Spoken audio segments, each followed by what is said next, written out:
All right, welcome everybody to Under the Dome. I'm your host, Allen Ulrich, here with Bob Rose. We are now into I guess, the 6 week lull before the regular season starts. I still don't know the exact date training camp starts. I've looked it up everywhere.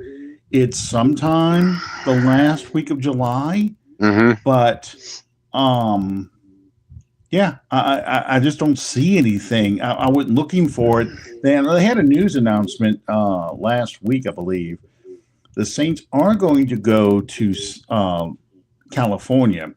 Mm-hmm. I think UC Irvine again Yes. to do some joint. Well, they're supposed to do joint practices with the Chargers, and then the Chargers backed out, but they're still going to go there because I think they do play the Chargers in preseason. I don't have my schedule in front of me.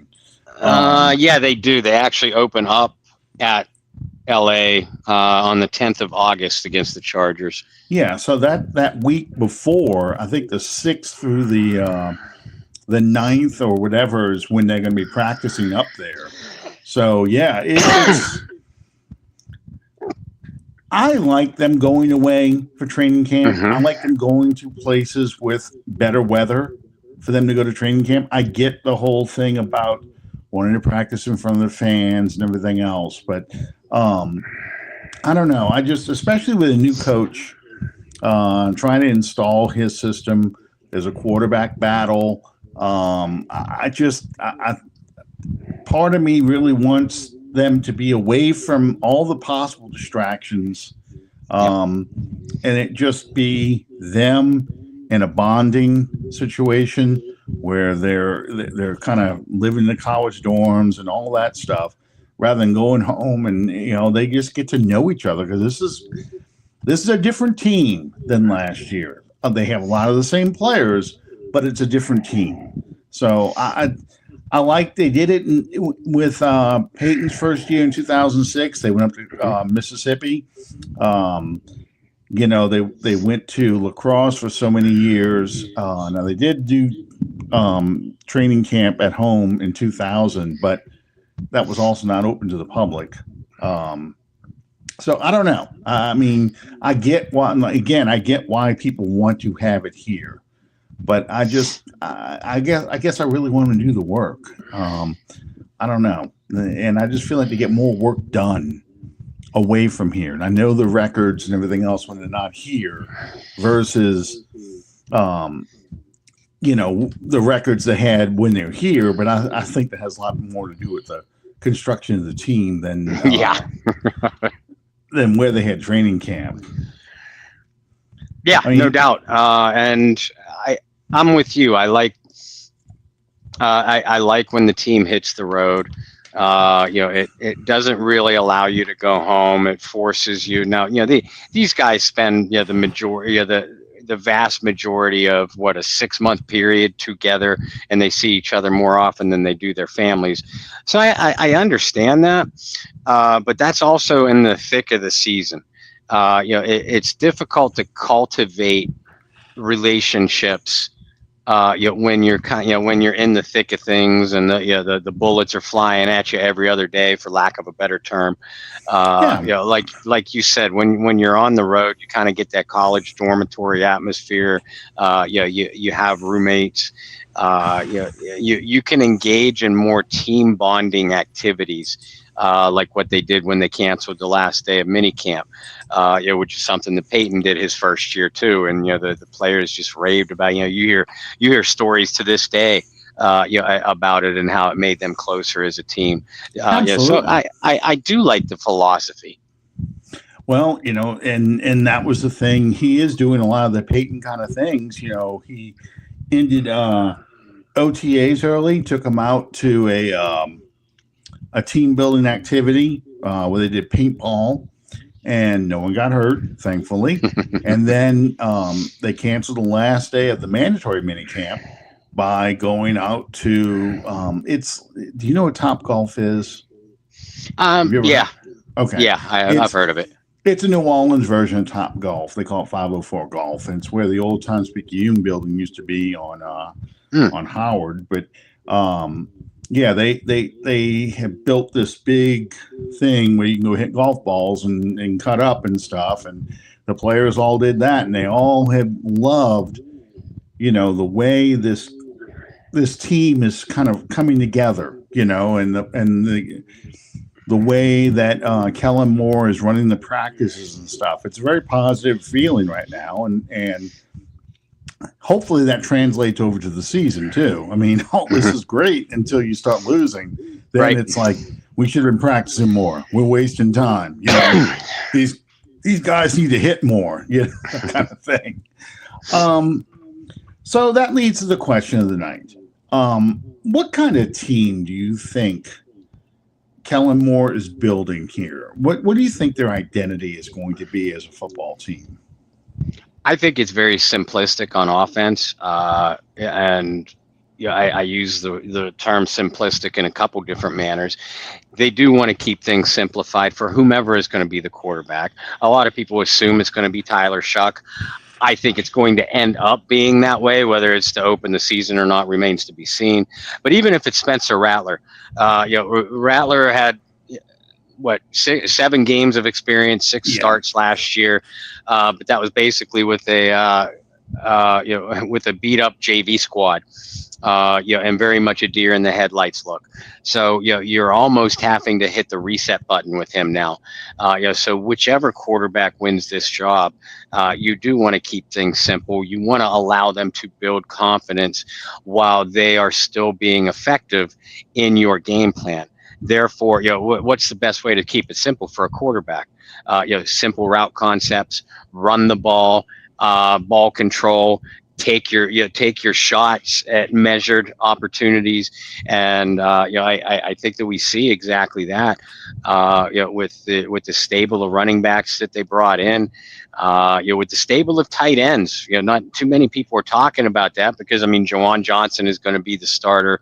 Foster Moreau, once he's healthy, whenever that is going to be the number 2. But outside of those 2, and I don't count Taysom Hill as a tight end because he's tight end in name only. Outside of those 3, they have 5 other tight ends in camp. Yeah, that's a lot of bodies there.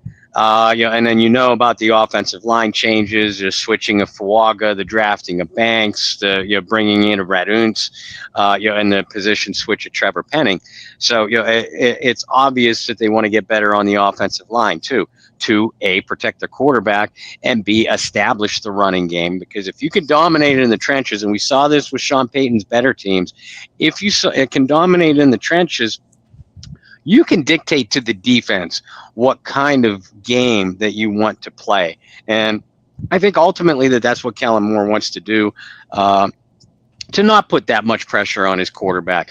You and I like to sit here and talk about, we did it with Carr, we did it with Winston, and we certainly feel the same way about both Rattler and Shuck. You don't want these guys chucking the ball up 40 times a game. No. When you have a Drew Brees, you can get away with that.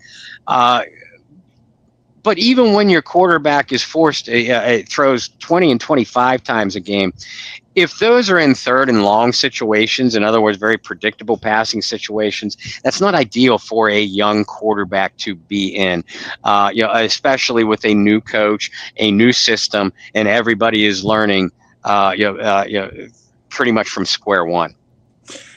Well, and that leads to who they just signed this past week, Cam Akers. You're looking at, wow, 107 degrees. I don't think so, Tim. And we got to talk about Keenan Allen in just a minute, but they brought in Cam Akers. They've looked at a couple of receivers too, but it seems like. You've got Cam Akers now, Clyde Edwards-Helaire from the Chiefs that they signed late last year, Devin Neal, who they drafted, plus Alvin Kamara, and I'm missing somebody. Who am I missing? Oh, I was going to say he got hurt in the time that you took, right, I think, exactly. Sync up his name. So it looks like he wants to have stable running backs, a lot of running backs to rotate through, to try and get this team to be a consistent running threat or running team, this offensive line looks like it's built to run block. Because that was Banks' strength. That's Penning's strength. That seems to be Ruiz's strength. So, it looks like they are trying to build a running-based offense. But at the same time, what about the receivers? They brought in Gabe Davis. They didn't sign him.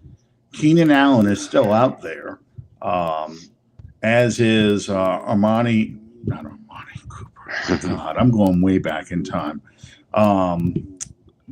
Kid from Alabama who no, you're close. Amari Cooper. Thank you.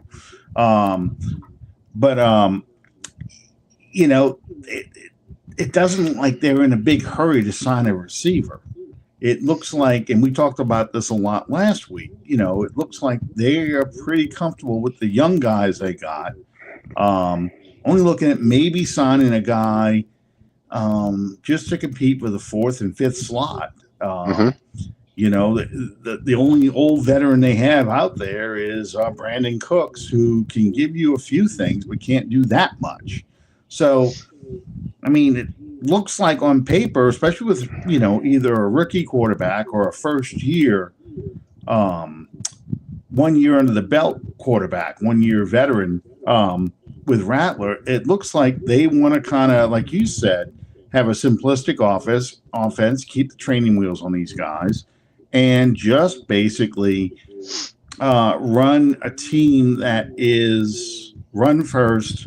We'll take our shots, but we're going to try and control the clock as best we can with a running game. Does that sound like does it sound like that's a good plan, given it's the NFC South and the kind of teams they can be facing? I don't know whether I feel like it's a good plan or not. Because you look at the phrase that you just dropped: ball control. Take your shots down the field. Take your measured shots down the field. Well, you have three legs of a 4x1 team, 4x100 relay team, in Rashid Shaheed, Chris Olave, Brandon Cooks. So those are guys that are certainly threats to take the top off of a defense. So as long as you have at least two of those guys on the field, the defense can't be creeping an extra safety in the box. So if you go by that school of thought, you don't have as many defenders in the box. Now my first counter to that would be, okay, if you're going to simplify the offense, where's the ball control? Where's the possession receivers? For your quarterback is the safety check downs, just the easy 5 and 7 yard throws, get it out of your hands quickly. Well, I think they're counting on Juwan Johnson to be one of those guys. It is, and I love Juwan. He just has never taken that next step to be that guy. So that's putting an awful lot of confidence in him. I just saw a comment or a question about Bub Means. People that have read my pieces for a long time know that I'm high on Bub Means and have been, since really the middle part of just before he got hurt last year. I think he has the potential to be that possession, that check it down guy, but he's not done it yet.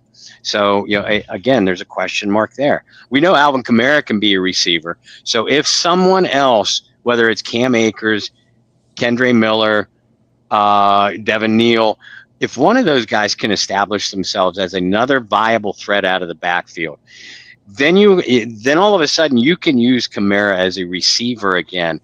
And right there is your ultimate check down, screen, quick throw guy.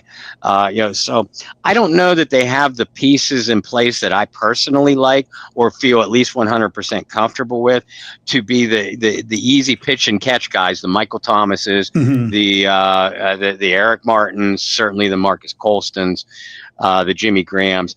I don't know if they have that guy on their roster right now, and that's what kind of worries me if they do employ this kind of strategy.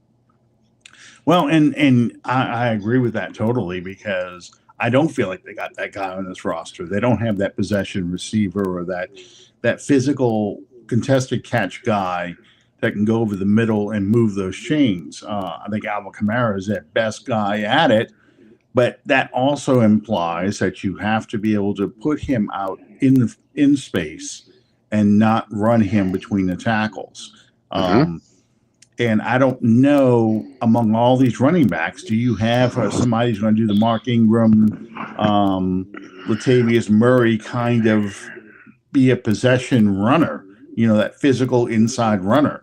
Part of the reason why we've seen Taysom Hill so much is because they haven't had a guy who can run between the tackles.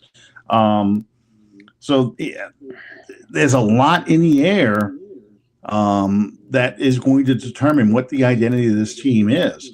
Mm-hmm. Kellen Moore can want to do things, but the ability to do it is going to be something entirely different. Right. I want to be able to sound like Steve Perry when I sing, but the ability to do it is not there. It just isn't. The other question I saw, Don asked, what two players do we think could have a breakout year this year? I'll let you go first because I have a couple ideas, but not many. And this was a topic of on Brendan and my show on the Bayou Blitz last week. I'm with you. There's not many that jump out. So you're hoping for a couple of surprise guys like a Rashid Shaheed to pop out of nowhere. But I look at the roster. And I've said it. I've already said it tonight, but I've said it many times this offseason on offense. I'm looking at potentially Bub Means. I feel like since the Saints did not pursue a receiver heavily in free agency, did not draft one at all, that tells me that they see something in Bub Means that they like. So, we'll see if that assessment is correct, but that's who I'm looking at as an offensive breakout player. On defense, this one's kind of a dark horse, and it's based off of the roster decisions that the team made last year. The linebacker, Jalen Ford. Now, I acknowledge that, and I'm with you. I know you like Danny Stutzman a lot, and I do too. I think Danny Stutzman is going to have a say in this defense this year. But I also think it's very telling that last year Jalen Ford was hurt, showed very little showed really nothing through training camp and preseason. But the Saints still did not release him with the idea that they're going to bring him back to their practice squad. They kept him on the active roster. Yeah. All season long, they did not drop him onto the practice squad. They kept him on the active roster, and more often than not, he was a game day inactive. What that tells me is, now again, I acknowledge that this is last year's coaching staff, but that tells me that they felt highly enough about Jalen Ford that they absolutely did not want to put themselves in a position where they could potentially lose him or get him poached by another team. And the film that I saw on Jalen Ford at the University of Texas, he was a sideline to sideline monster. A bigger downhill guy, that is also agile enough, at least in zone coverages, that he could be a playmaker. So it would not surprise me if the defensive playmaker ended up being Jalen Ford. Those are two interesting names I don't have in mind. I was thinking on the defensive side, I'm going to say, believe it or not, Kool-Aid McKinstry. That's a good one. He is going to have a solid, a much better season. And he's not going to have a Marshawn Lattimore kind of season because he's just not that kind of player. But if he can reach the good Paulson Adebo level, that's where I think he'll really thrive. That he's going to make some mistakes, but playing in a zone scheme, I think, is going to be more to his strengths. And I think his aggression will help in the zone because he's going to have good closing speed, and I think he's going to break on some balls and get some interceptions.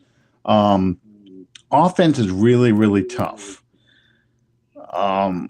because I don't trust any of the playmakers right now. I just don't. So I have to look at the offensive line, and I can't believe I'm going to say this, but I think Trevor Penning is going to turn out to be a heck of a guard as a running guard, run defender. I think he's still going to struggle with some pass protection, but I think as a guard in the run game, I think he's going to knock the hell out of some people and get to the second level and starts looking for heads in the second level. So if they're going to become more of a left-handed team, because I think Banks will turn out to be a good first-round draft pick, and they're going to run a lot to the left, where you're going to see a lot of inside between the A and B gaps, around Penning. Get behind Penning's ass and follow him. So but that's if the running game turns out to be a good weapon. If these running backs are still getting tackled behind the line of scrimmage or cannot break that first contact, then it's all bets are off. They can't do anything because that's always been the problem. And I'm pointing the finger at Kendre Miller because he's the only guy I trust that can do something when he's healthy. Cam Akers. I mean, what do you think he has left? I mean, can he make this team? What does he have left? Yeah, I think he can make this team.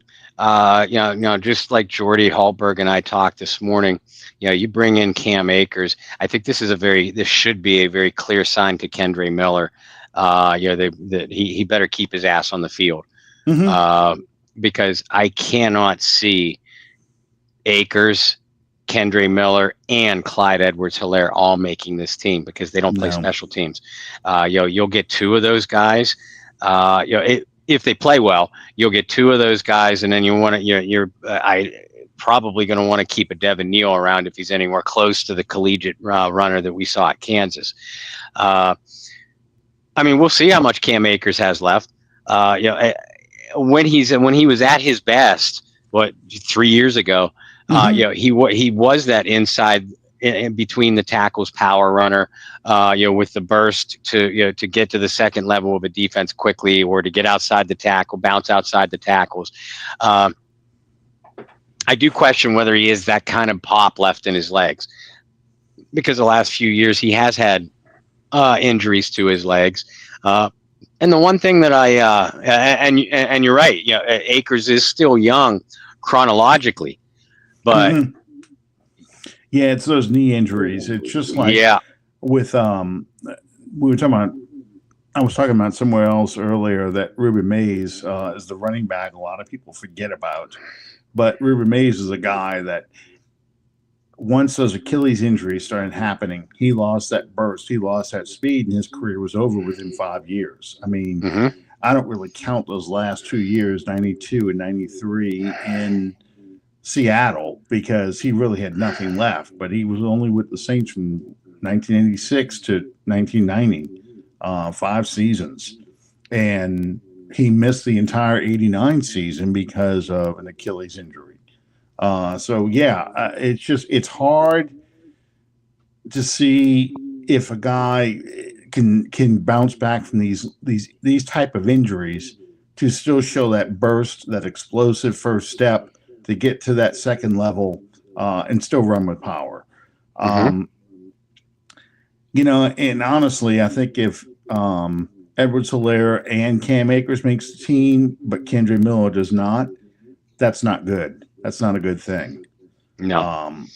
Honestly, I kind of, if I'm betting on something, I'm gonna bet Edwards-Helaire is gonna be the guy who doesn't make the team, just because he doesn't offer that power inside runner that they need, and he's not as explosive to the edge as an Alvin Kamara. So where do you fit in on this team? What can you do?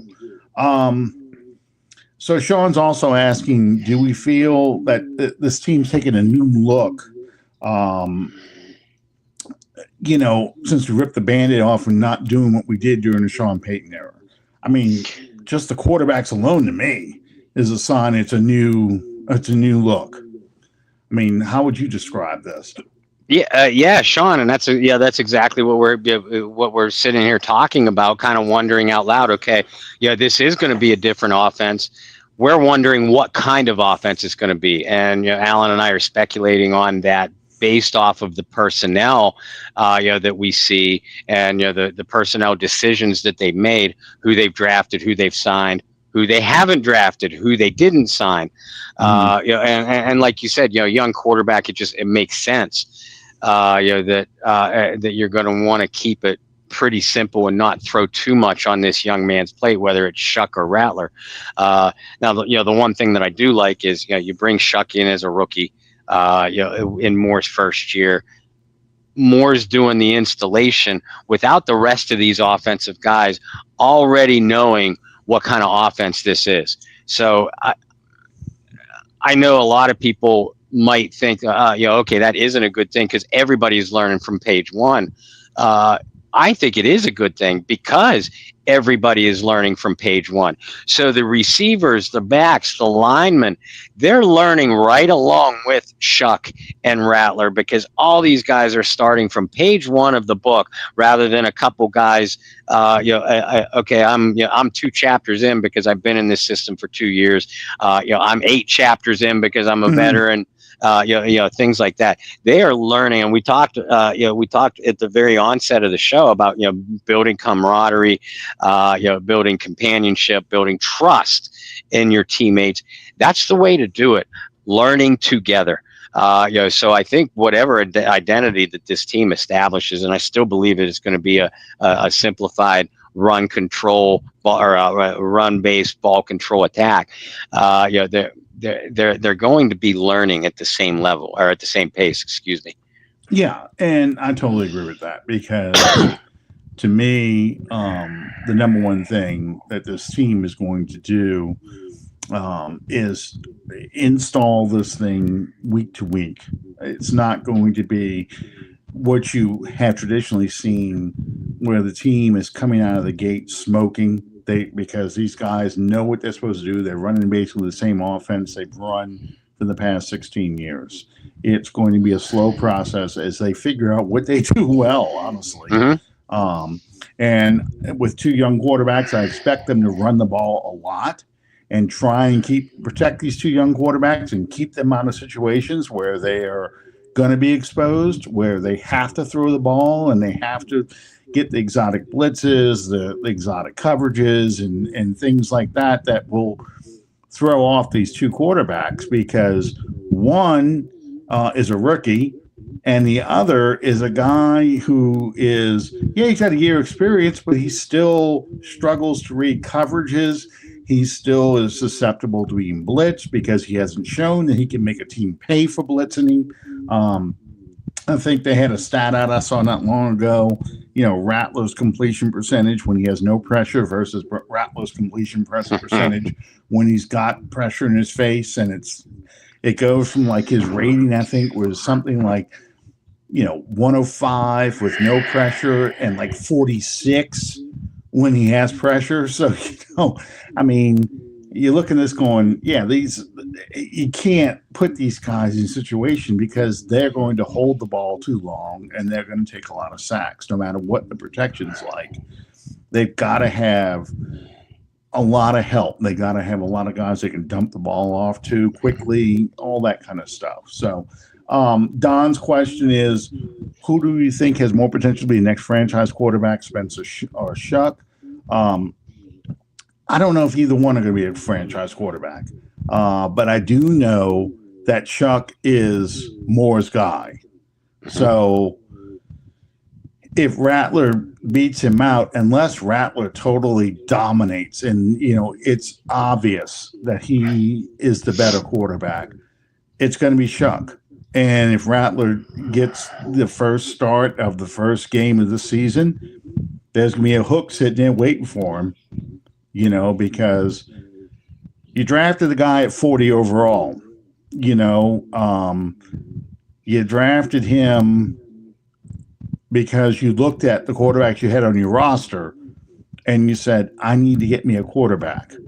Now, granted, if you want to believe the Saints talk, Derek Carr was supposed to be the guy, and he's not here anymore. So, to me, it was, to borrow a line from Sean Payton, it's sooner rather than later that Shuck is going to be the starter. That I think this quarterback competition, it's a competition, but the thumb's on one scale. And I don't, if that's not fair, so be it. But the decider is going to justify his decision to take a quarterback at 40. And all Rattler can do is make that decision as hard as possible. But I just feel like they're going to try and build this team around Shuck. So he's going to start eventually. So I don't know if either one is a franchise quarterback. I just know that one is the guy they want to be the franchise quarterback. Yep. So, and that's exactly it. I mean, when I look, and you guys know that I do a ton of draft coverage. I like Tyler Shuck's collegiate film better than I like Spencer Rattler's collegiate film. Shuck didn't have me doing this as many times as Rattler had me doing that. But just like you said, Alan, more so than what you think or what I think or what any of you guys as fans think, the Saints and Kellen Moore specifically hope that Tyler Shuck is the franchise guy. That's why they drafted him at number 40. Yeah. That's why they did not orchestrate a trade to move up to get Jackson Dart. That's why they did not draft Shedeur Sanders. That's why that they were more than okay with the Derek Carr situation as it played out, because Tyler Shuck was the guy that they wanted. They felt very strongly that he would be there at 40. Lo and behold, he was. And that's the guy that Moore, and I said it over and over and over again leading up to the draft when the debate was who do you think is better, Shedeur Sanders, Jackson Dart, Tyler Shuck, what's his name from Alabama, Jalen Milroe. Jalen Milroe. It doesn't matter who I think is better. It was the guy who's going to be calling the plays and making the draft pick who he felt was better. And it's obvious that he felt, next to probably Cam Ward, he felt that Tyler Shuck was the second best quarterback in this draft. So you don't select a guy at 40 overall if you think Spencer Rattler could be your franchise guy. I mean, and that's just the way it is. It's not fair, like I said, but that's just the way these guys are thinking. So, Rattler, to beat Shuck out, not only has to beat him, but be decisively beating him. Because if it's close, and we talked about this last week too, if it's close, Shuck gets it. Rattler really has to just be that much better. Look at it this way, okay? The last true quarterback battle they had, I wouldn't even call it that, but the last true quarterback battle. Let's look at it this way, because I don't even want to get into the whole Jameis Winston thing, because that was never a battle. Yeah, and Steve Walsh versus Bobby Hebert, he paid him $2.5 million or whatever the heck that contract was back then. Even though you gave up 3 draft picks for Walsh. You brought Hebert back to compete with Walsh for that job, and Hebert was going to get that job. Mm-hmm. So the only other time I can think of there was a quarterback battle was in 2001, Aaron Brooks versus Jeff Blake.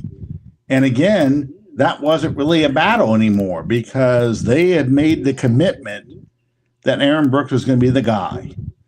So it really wasn't even a competition. And Blake was gone after a year. So that's just what happens with these things. These coaches like a quarterback for some reason, and that's who it's going to be. And you look at it this way, folks, and I'll throw out an example of a player all Saints fans are familiar with, Drew Brees in San Diego. Drew played okay, average to above average football his first couple years in San Diego, but Marty Schottenheimer wanted to replace him in the worst way. He tried to do it with Doug Flutie. Brees would wind up back on the field. Then Marty drafted Phillip Rivers, and they drafted Eli Manning and then made the trade for Phillip Rivers. Irregardless, Phillip Rivers was always going to be the guy. Breeze played well enough to hold off Rivers for 1 year, took the Chargers to the playoffs. That second year, Breeze played well again. Now at the end of the year, we know that he shredded his shoulder. But my point is, the San Diego Chargers were looking for an excuse to pull Drew Brees and put Phillip Rivers in because they had made the investment in getting Phillip Rivers. So, when the 2004 Chargers did not make the playoffs, or 2005 Chargers did not make the playoffs, Brees was coming up on free agency. Then he got hurt. You didn't need strike three or three strikes to put Rivers in. But the situation played us out. You didn't make the playoffs. That's how we play it to the fans. We need to get better at a quarterback. Breeze is going to become a free agent. We're not going to pay two high-priced quarterbacks. Plus, Breeze is hurt. So, strike one, strike two, strike three. It's Phillip Rivers' job. But just like you were saying with the situation with the Saints, it was always going to be Phillip Rivers' job. Drew Brees was in a zero-win situation as soon as the name was called in the 2004 draft that the San Diego Chargers drafted a quarterback. Period. End of story. Yeah, and the whole reason why Drew Brees played the way he did in 2004 was he told the general manager was the one that really pushed for a different quarterback, but he had basically told Schottenheimer and the general manager, I think it's Kevin Smith or something like that. He's the guy who ended up firing Marty after a 14-2 record in the playoffs. But yeah, he basically told him, well, it was the biggest mistake you ever made, and went out there to prove it, that it was a big mistake. But if Breeze doesn't get hurt, the Chargers are trying to trade him for a high draft pick. I mean, that's the reality. Phillip Rivers was going to be the starter sooner rather than later, and that's just how this is going to be. This is how this is going to play out. Now, if Shuck is terrible, it may be like the 1990s Saints where you go back and forth a little bit, trying to figure out who your quarterback is going to be. And we may end up, picking in the top 5 again, and taking another quarterback next year. But it's too hard. Rattler's got too much against him. He was the other guy's quarterback, not this guy's quarterback. That's the easiest way to put it. And it's a brutal business. And yes, it's not fair and all that, but that's just the way they're looking at this. They look at him as a 5th-round pick, and we just took a shot on a guy and see if we got a diamond in the rough. But we're now in a position where we're looking for a long-term starter. And if Shuck is not our guy, we got to go somewhere else, look for our long-term starter, because we don't have the time to sit and develop a guy like Rattler. No, because if you try, it's not going to be Kellen Moore that's going to be developing that guy. It's going to be another coach, because Kellen Moore is going to be out of a job. Yeah, that's a brutal reality. So the next question is, does Hawker? I can never say this guy's name right. It's Hawker, I think. Do you think he has a bigger role in Moore's offense? I mean, honestly, the door is open for him to get one. To me, because Foster Moreau is still coming off that knee injury. So the second and third position at tight end, same with Taysom Hill. Taysom Hill's coming off a severe knee injury. So who's going to be that guy? I don't know who that guy is. So he's got the opportunity to do something. I don't, the tight end they got from UCLA is kind of a blocker. Not much of a receiving threat. So, I mean, it's the same as with running back and quarterback. I mean, the door's open for all these guys to step up. It's just a question of can they? I mean, is that how you kind of look at this? Oh, 100%. Do I think Hawker has a bigger role? No. Because he couldn't, this offense was looking for any kind of playmaker last year. And, Hawker barely saw the field. Juwan Johnson's going to be your starter. Mm-hmm. We mentioned Taysom Hill, Foster Moreau. They have roles once they are healthy, but I think it's very telling. Just like we talked about before, the personnel decisions, not only that this team did make, but the ones that they didn't make. Well, in this case, at the tight end position, it's the ones they did make. You had Hawker, but you still brought in Trayton Welch, Jack Stahl, Michael Jacobson. I'm missing a name here, and then you drafted Matavo, the tight end from UCLA. So you have 5 other tight ends that Hawker is in the mix of. Could he do it? Yeah. And I know he was a fan favorite during camp last year. Saints fans latch on to an undrafted rookie every single year. And given that that's not a criticism, that's A, reality, and B, it's understandable reality, because the Saints have found so many undrafted gems over the years that it's easy to fall in love with a guy. And I can understand why they fell in love with Alan Hawker. But again, the reality is this team was desperate for playmakers last year, and he barely saw the field. Now, could he develop tremendously and all of a sudden that light turn on in year 2? Yeah, 100%. Like you said, Alan, the door is certainly open, especially with a new coaching staff, because none of these guys aren't coming in with preconceived notions or favorites or guys that are in the doghouse. All these guys get fresh starts, for better or for worse. And in Dallin Hawker's case, I got to feel like it's for better, because again, Kellen Moore's offenses have always utilized receiving tight ends very, very well. And, Hawker is a tight end in name only. He's nothing more than a bulked up wideout, because the man can't block a shadow. But he's a good receiver, was a good receiver at Colorado State. If he could turn heads in that capacity, then you got to have faith that Kellen Moore, Doug Nussmeier will find a way to use a receiving talent. Yeah, I just feel like it's just so wide open that it can be anybody coming in to step in, and this goes again to the thing about me not knowing and not trusting any of the playmakers on this team. I don't know where this talent, where the receptions are going to come from. I don't know where the plays are going to come from, and it's kind of good and kind of bad, because I have no expectations, honestly, on this season, other than let's just see what these guys can do.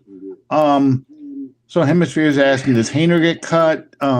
Is Dex going to be quarterback number 3? Again, this goes to how confident do they feel in Shuck and Rattler being able to play. And do you go get a veteran guy to be that third quarterback just in case? I don't know how this is going to play out with these guys. The Haener kind of got, when he got hurt, kind of put him behind the 8 ball, and he is going to have a long and difficult climb out. Missing that time, and I don't put much stock in OTAs and mini camp. No. But missing that time means you miss reps. And if you miss reps, and there's a limited amount of reps available, if you miss reps, that's less footage for the coaches to review in the film room. And that gives them less stuff to look at when they're trying to make roster decisions. It's the old saying, you can't make the club from the tub. I mean, that's true in this situation. And if you feel like, hey, we're going to roll with these 2 young guys, are you going to roll with 3 young guys? I don't know. The only way you roll with 3 young guys is if Hunter Decker really wows them in camp, and they don't feel like they want to take the risk of losing him by putting him on the practice squad. Otherwise, the only scenario where they go with 3 quarterbacks, or there is no scenario, in my view, that they go with 3 quarterbacks and Jake Haener is one of them. Because like you said, Alan, if they want to keep a third quarterback spot on the active roster, it's because I feel like they're going to go out and get a veteran because they feel like Rattler and or Shuck aren't developing fast enough for their comfort. I really don't see. And Jake Haener had long odds to keep a job on this team anyway. I don't mean a starting job. I mean a job at all. And that oblique injury, unfortunately, business is business, and sometimes bad luck happens. I hope, Jake seems like a nice young kid. He has a nice eye for the game. He has the football IQ, just not the arm and the physical abilities to match. Yeah. Kind of like what their head coach was, as a player. So you root for Haener, but I have a hard time seeing it being with the Saints. Yeah, I just don't think he has enough talent or size to really say, look, this is a guy we're going to hold on to because he's going to end up being a good player somewhere else. I just don't see it. The only quarterback that the Saints have let go like that without really giving a fair shot to, because he was hurt, is our Mark Bulger back in 2000, honestly. It just wasn't a position, because they made the trade for Aaron Brooks and because they already had Jeff Blake and Jake Delhomme on the roster. There really was no place for Mark Bulger. But, that's a rarity. So I just don't see Haener making the team. I think Dex, is it Decker? It's Decker, isn't it? Hunter Deckers, yes. Hunter Decker. Yeah, not Dexter, Hunter Decker. Right. Hunter Decker may be a guy that they put in on the practice squad. They did that with JT Barrett and guys like that. I could see them doing that with a guy if they think there's something there. But, we were just sitting there talking about if neither Shuck nor Rattler pan out, we're drafting a quarterback next year. So that means Hunter, Decker and Haener have even harder chance of coming on this team because they can be looking at drafting another quarterback. So, Shuck is going to at least stick around for a couple of years unless he's just, Sean Canfield awful, which he isn't, because he's shown that he's done more than Garrett Grayson and Sean Canfield did in mini camp. So it's just – I just don't see it. I mean, it's just to your point, what you have in Haener because you've seen it. In Hunter Deckers, you never know. You might have another Tony Romo, Brock Purdy, Tom Brady, Dak Prescott, late round undrafted guy. I personally like Hunter Decker's film, at Iowa State. He gambles a lot, but he's a big, strong athlete, has a great arm. So if he takes training camp by storm, then he could stick. But otherwise, like you said, you're more than likely talking about a guy that, okay, we see some developmental traits here.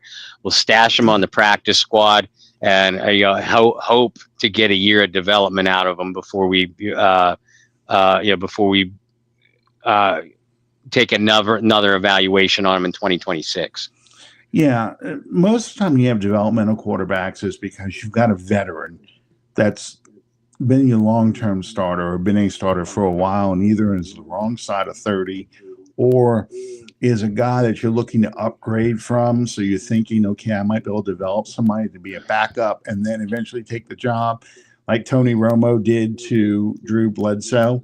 But that's not where the Saints are. The Saints are searching for a franchise quarterback. And the possibility that you found a franchise quarterback as an undrafted guy or as a 4th-round pick or a 5th-round pick, it's slim to none because the stats just aren't in a good area. I mean, that was one of the things, going back to Shedeur Sanders, that's one of the things they were really beating up Shedeur Sanders about, when he got selected in the 5th round. They're like, well, the odds of being a successful starter as a 5th-round quarterback are not very good. No. He probably will break those odds because he's more talented than a 5th-round quarterback, but you're still looking at why did he fall to the fifth round, that kind of thing. So, Now, the other examples of what you mentioned, the most recent one I could think of, the year the 49ers not only drafted but traded draft picks to draft Trey Lance. They also drafted Brock Purdy. And then the other two examples, ironically, both were with the Washington Redskins. Yeah, Heath Schuler and Robert Griffin. Heath Schuler and Gus Frerotte. And Robert Griffin and Kirk Cousins. Yeah, but we're talking. I challenge anybody's NFL history to go up against you and I, you or I. And if you or I can only think of 3 examples, then that just tells you how slim that happening actually is.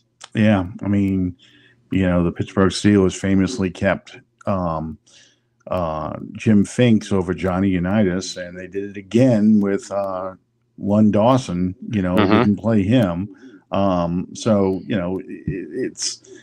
And that's with very small rosters. So chances are, because it's 40-man rosters, chances are of a guy and only not even 28 teams. I think it was 26 or 24 teams back then.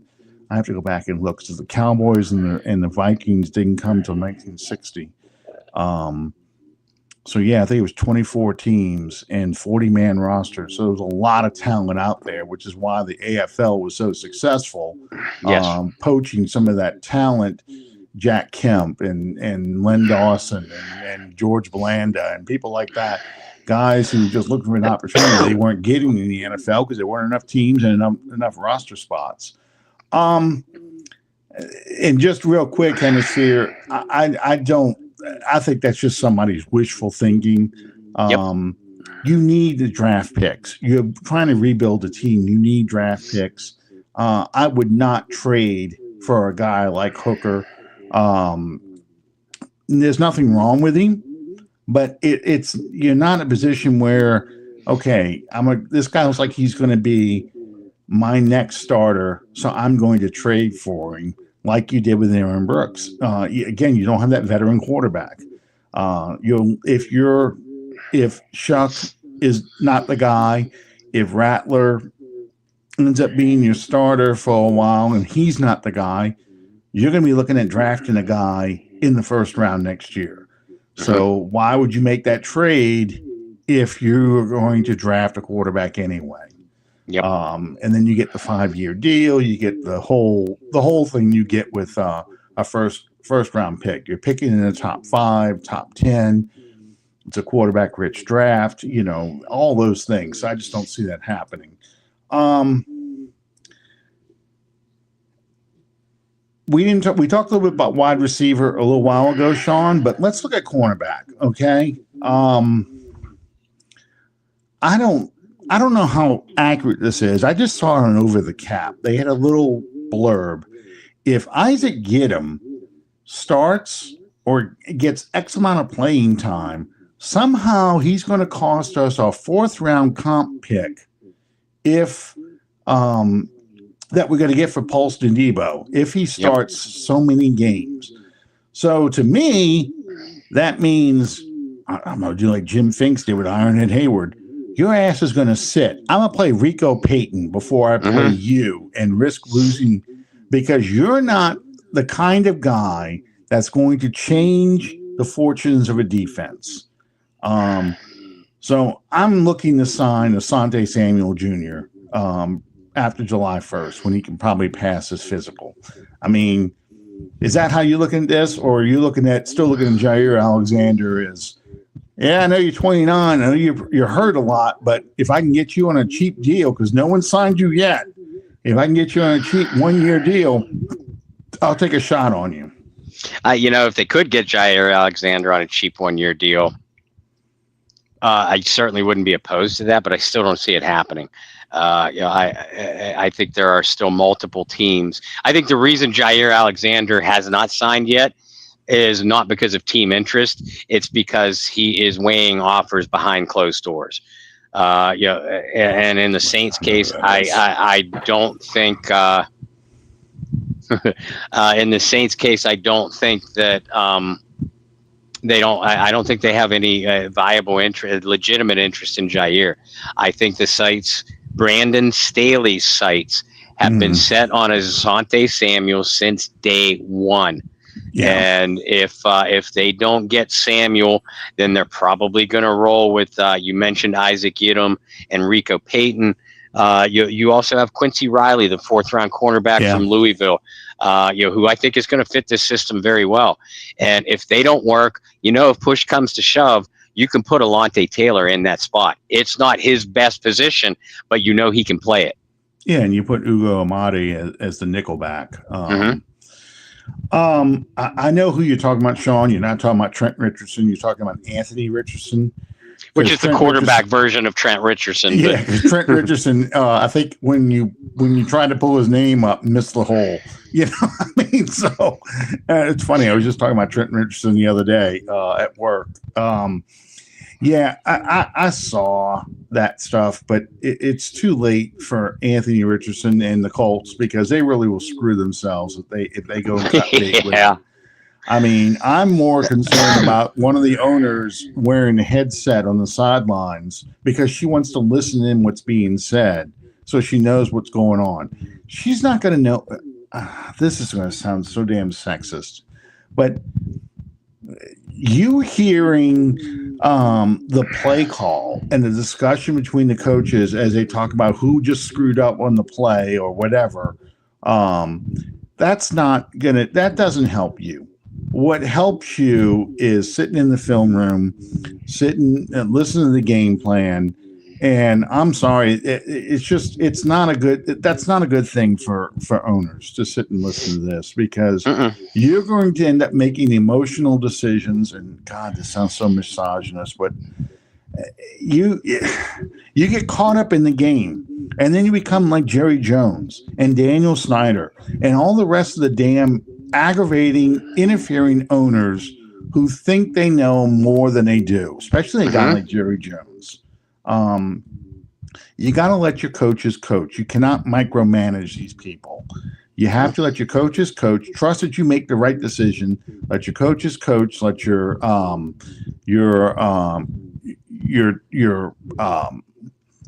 players play. And at the end of the year, you have your evaluations of the situation, of the game, of the team. And I think Trent Richardson. I knew he was going to say it, but I'm reading it. I think Anthony Richardson, this is his last year to show the Colts that he is worth developing. And then you don't have to trade for him. You could possibly sign him as a unrestricted free agent because the Colts will cut bait with him. And he's a guy that really needed a developmental league. He was too raw, and he got out of the league too soon. Got into the league too soon. Should have stayed at Florida another year. But they drafted him based on potential, and that's the mistakes you make. It really is. And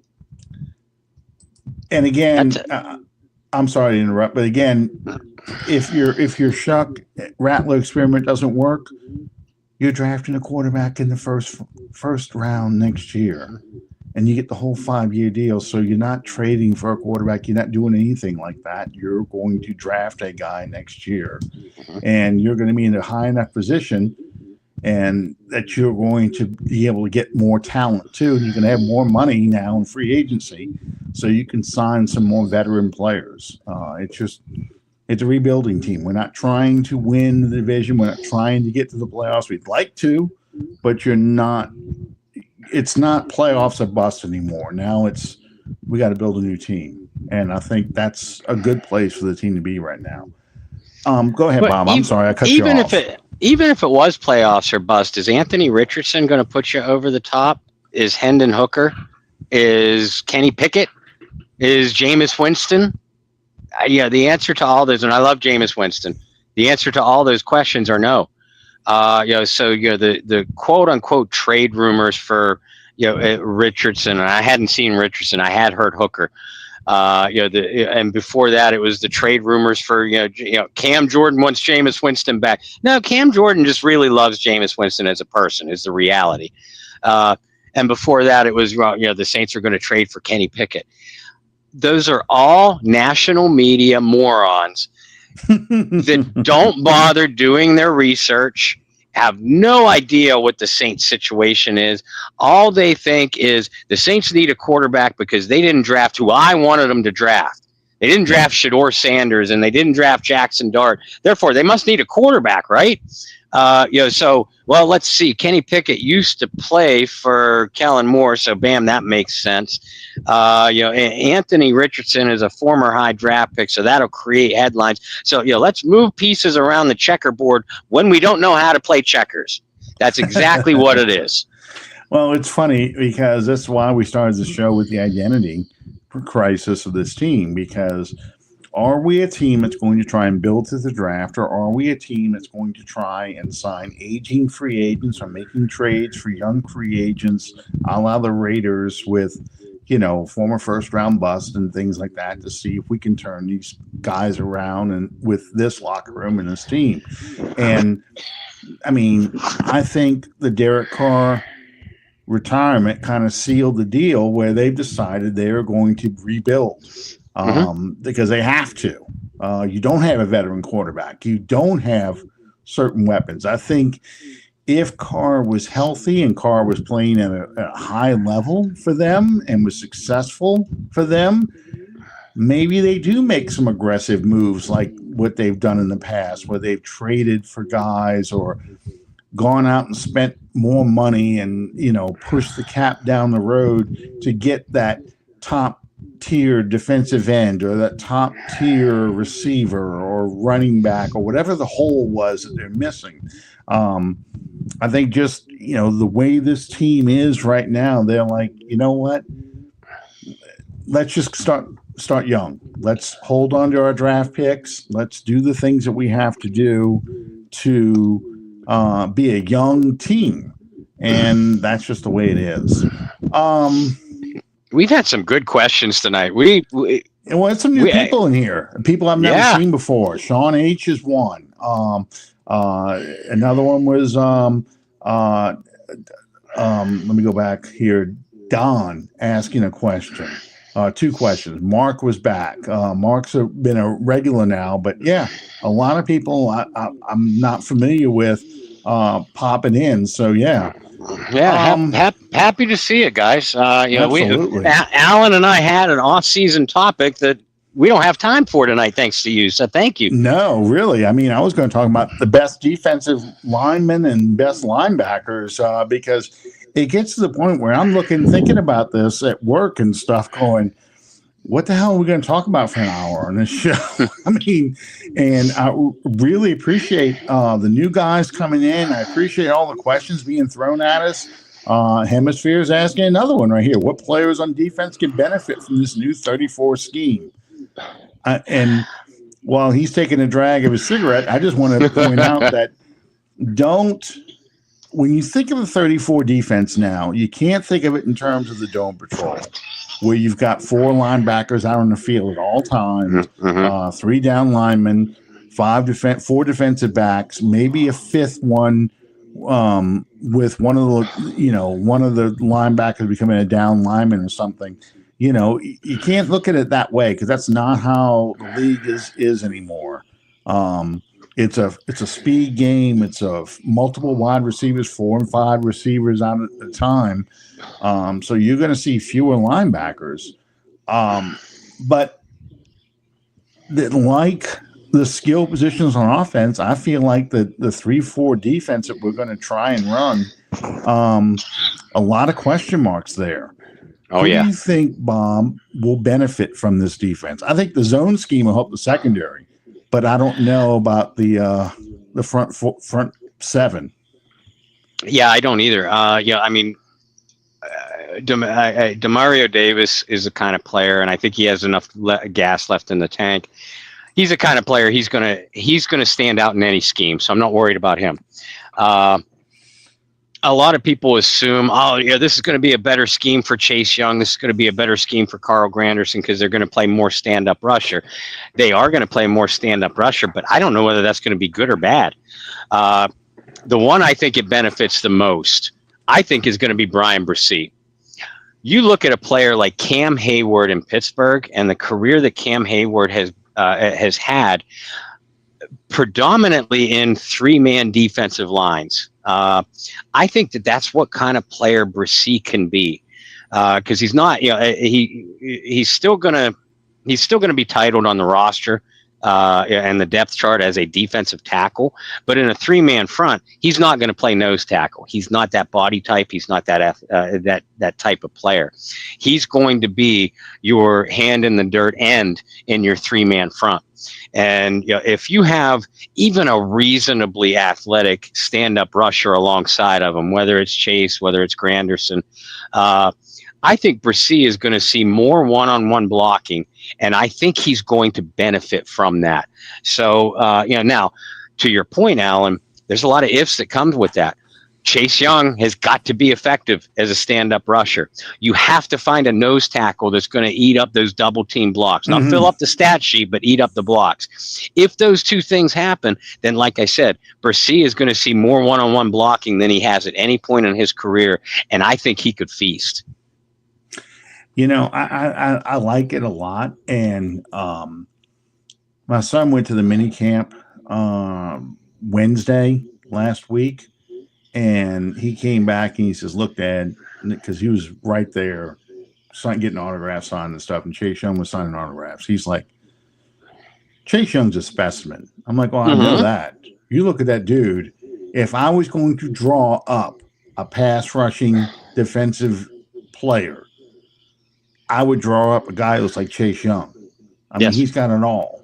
But he, whatever reason, lacks that closing speed. Maybe in a 3-4 scheme, which he has not played at the NFL level, him coming out of a stand-up position, maybe he can develop that. He's getting that first step on the lineman where he can get past it and close and make the play on the quarterback. Because, I mean, watched him last year. He was the almost guy. He almost got him. He almost tipped that pass. He almost made that play.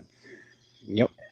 You got to finish. And I agree with you. I think he is a guy that could benefit from the scheme because of the way Brandon Staley calls defenses. I don't know about Carl Granderson. I like Brian Bresee a lot. I think Brian Bresee ends up being a regular starter at defensive end and could be a Wayne Martin, Frank Warren kind of player. The difficult thing is where does that know? Who's the nose tackle? Who's the other defensive end?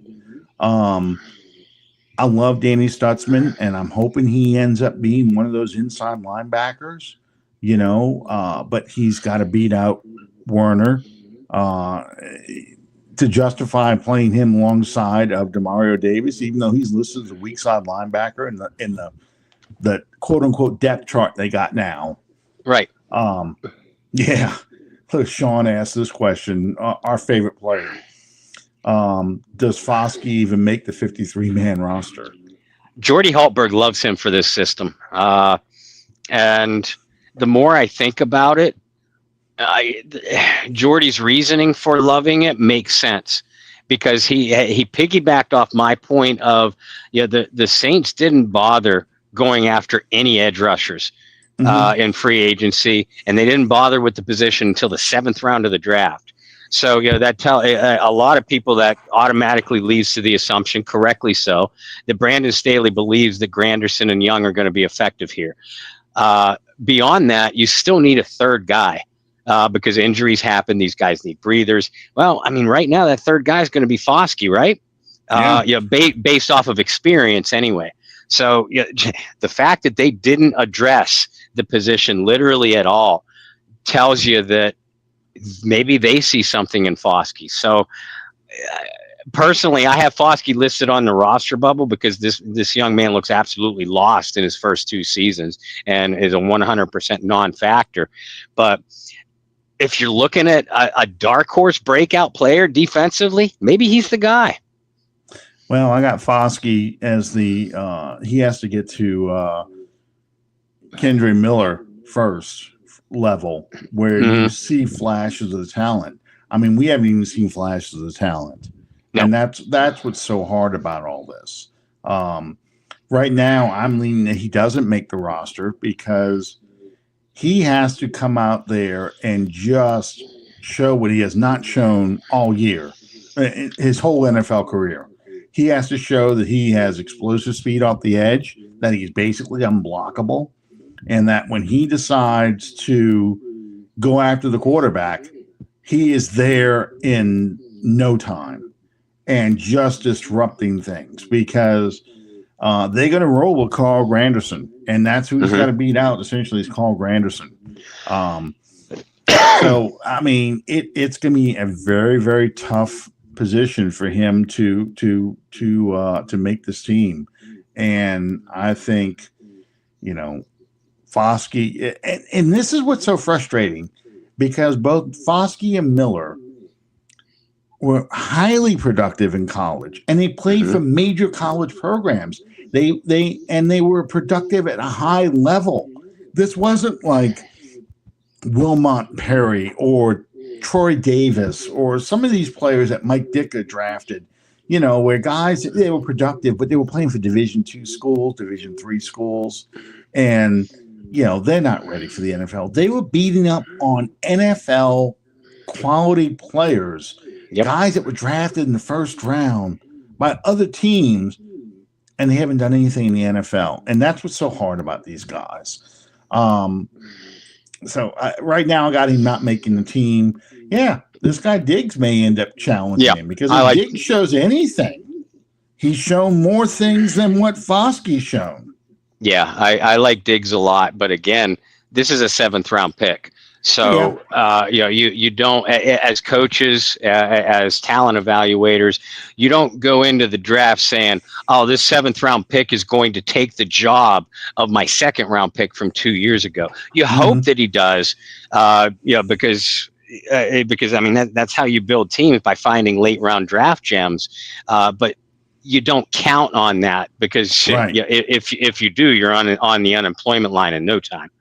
Yeah, and ultimately that's what's going to doom the team, doom these players, not the team, but doom these players is, you just run out of chances. You have to show something. And if a 7th round pick is beating you out, you have shown absolutely nothing. You have to show something to at least beat out a 7th round pick. And Jalen Ford's another guy you got to see. He needs some playing time. I think it'll be an interesting battle in the preseason. I'm going to watch him a lot. Of course, when the preseason games come, that's something to watch. They let Anthony Orji go, and Orji had actually had some playing time. So that tells you, again, something else about they must like something out of Ford. And maybe him playing in a 3-4 scheme where his speed isn't necessarily his lack of speed, I should say, is not a hindrance anymore. That's a big thing in his favor. Anyway, Bob, are you going to have a Bayou Blitz show this week? Yeah, we are. We're going to go tomorrow night. 8 p.m. Central Time. For you new folks in the chat, make sure you look for the Bayou Blitz. I post the links throughout the groups on Facebook, but you can find it on YouTube as well. But Brendan and I are going to kick off at 8 p.m. Central Time. Our main topic that we're going to focus on is going down the position. We're probably not going to talk about quarterback much because it seems we always talk about quarterback, but we're going to go position by position and debate whether the Saints got better, worse, or stayed the same, based off of their offseason moves. Okay. Well, for those of you who are new to the chat and stuff, the Bayou Blitz is a sister show. Bob's on both. So be sure and follow him over there, and you can ask him a lot of the same questions, even more questions that come to mind that we didn't talk about tonight. And again, I appreciate all the new people who came aboard. I appreciate all the comments and questions in the chat because it's the off season right now. Well, it's the lull between the end of training camp, mini camp, and the beginning of training camp. So we're kind of desperate for material, honestly. It gets tough. I end up talking about Saints history more than anything else during these times. It's not nearly as exciting to talk about games and stuff. Behind me, I've been running the 71, and I think this is the rest of the 72 season. I was going to make reference. They had a Chiefs Saints highlight earlier. That was the Saints' first ever appearance on Monday Night Football was versus the Chiefs. That's a very hard game to find. The Saints got their ass kicked, so don't worry about it. It's not like they didn't do as badly as they would do in 75 against the Steelers on Monday Night Football, but they didn't do that well. But it's hard to find any footage from the Chiefs Saints Monday night game because it just wasn't that good of a game. Anyway, thank you guys all for being with us tonight. Join us next week on Under the Dome. We'll try and talk about some of the best best ever defensive players. And because so many modern era players, and I say modern since Sean Payton and Drew Brees, are now starting to fill up the best ever Saints players. Who do you guys think would be the all-time best Saints defensive linemen and Saints linebackers? Believe it or not, it's not just the Dome Patrol anymore because there's an argument made for Jonathan Vilma, an argument made now for Demario Davis. So who are your four best linebackers now? We'll try and talk about that next week. The short answer, no, there wasn't. I mean, there was maybe some statistically better, but the short answer is no. I can think of individual players who are better than the Dome Patrol, but just as a consistent defense, no, really wasn't. That defense was just incredible. It really was. If they felt like they could hold a team under 17 points, they were going to win. And I can't think of a single team during the Sean Payton era where we felt like that Saints defense could hold a team under 17 points every week. You did feel that way with the Dome Patrol. So anyway, that was my quick answer on that. And I think, Bob, by you grunting like that, you pretty much agree, huh? 100%. Yeah. I mean, people like to focus on the foursome of linebackers. The best linebacking crew in NFL history, but that team had a very, very good defensive line too. But like you said, there's been position groups. The Saints defensive line of the early 2000s was 66 awesome. Sacks from that defense. That one was awesome. You put together individual players. You throw in a Demario Davis, a Marshawn Lattimore.